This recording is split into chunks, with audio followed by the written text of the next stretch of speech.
안녕하십니까?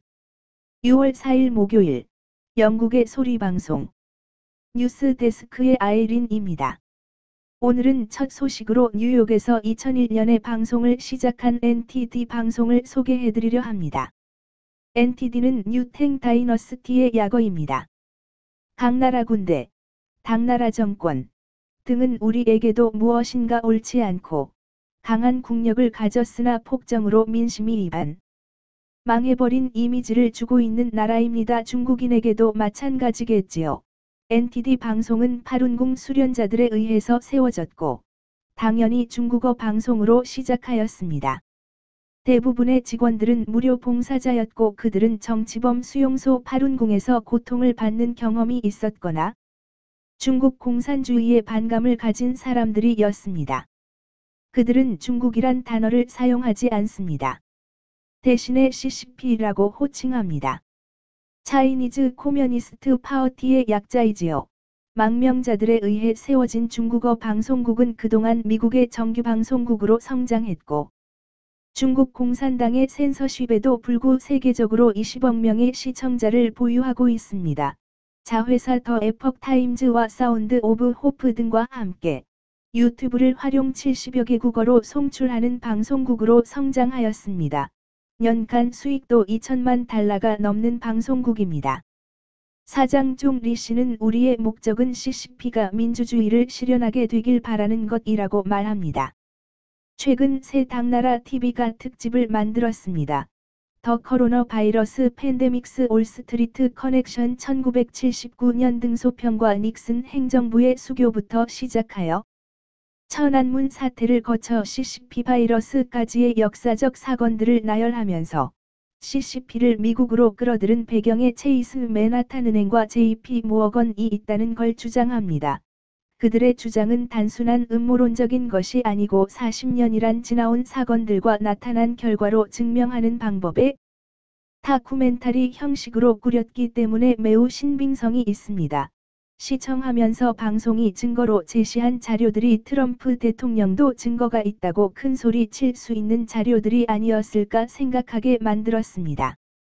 방송의 마지막에 나레이터는 이렇게 말합니다. 악마와 춤을 출 것인가 아니면 하나님과 동행할 것인가?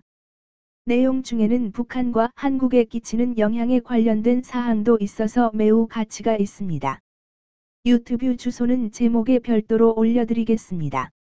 다음은 10여 년 전 영국에서 가장 관심을 많이 모았던 마들레인 맥케인 양의 실종 사건을 수사하고 있는 영국 경시청 수사팀에서 현재까지 수사 내용을 발표한 것을 전해드리겠습니다.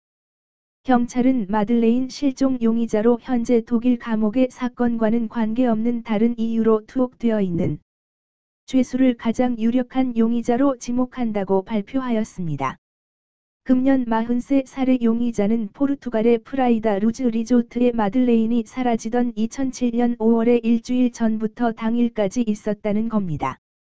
그는 백인이며 짧은 금발머리에 6피트 정도의 날씬한 체형이라고 합니다. 경찰 보고에 의하면 그는 1995년부터 2007년까지 알가브에 있는 리조트에서 흰색 폭스바겐 캠핑밴에 살았다고 합니다. 당시 그는 포르투갈에 등록된 검은색 자규어 승용차도 가지고 있었고 사건 전후에도 이 차량이 포르투갈에서 운행한 흔적을 발견했고 그 후 차량은 같은 해 독일에서 다른 사람 이름으로 등록된 것을 찾았다고 부연했습니다. 수사를 공조하고 있는 독일 검찰은 추측컨대 마들레인 맥케인은 사망한 것으로 보인다고 말합니다. 마들레인이 사라질 때에는 3살이었습니다. 살아 있다면 17번지세의 예쁜 틴에저일 것입니다. 마들레인의 부모는 아직도 딸의 귀환을 기다리고 있습니다. 다음은 본방송 박지현 제작팀장이 발췌한 북한 관련 소식입니다. 캐나다 금융업체인 아톤 캐피털이 최근 발표한 2020 여권 지수에 따르면 북한의 여권 영향력 순위는 전 세계 199개 나라 중 83위입니다. 북한인이 사전 비자 없이 여권으로만 입국할 수 있는 나라는 46개에 불과합니다.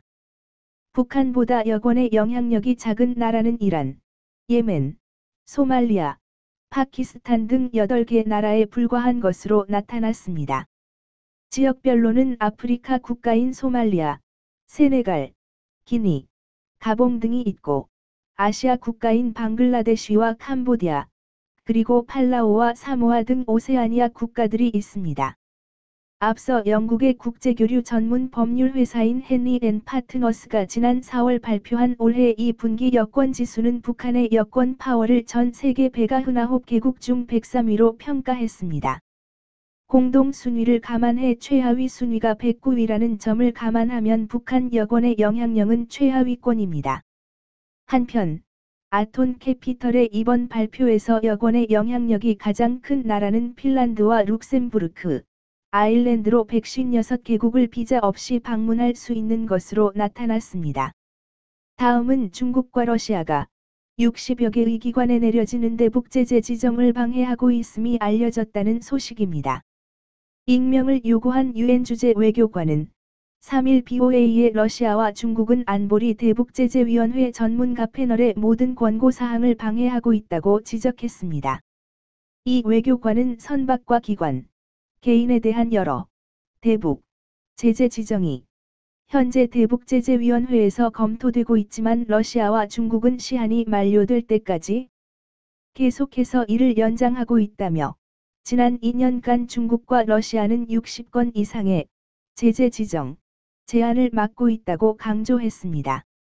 앞서 BOA는 각국의 유엔 안보리 대북 제재 이행 여부 등을 감시하는 전문가 패널이 지난해와 올해 총 22척의 선박에 대해 제재 지정을 권고했지만 안보리가 이를 이행하지 않고 있다고 지적한 바 있습니다.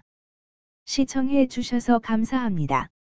지난 기사들을 보시려면 유튜브에서 영국의 소리방송을 찾아주십시오.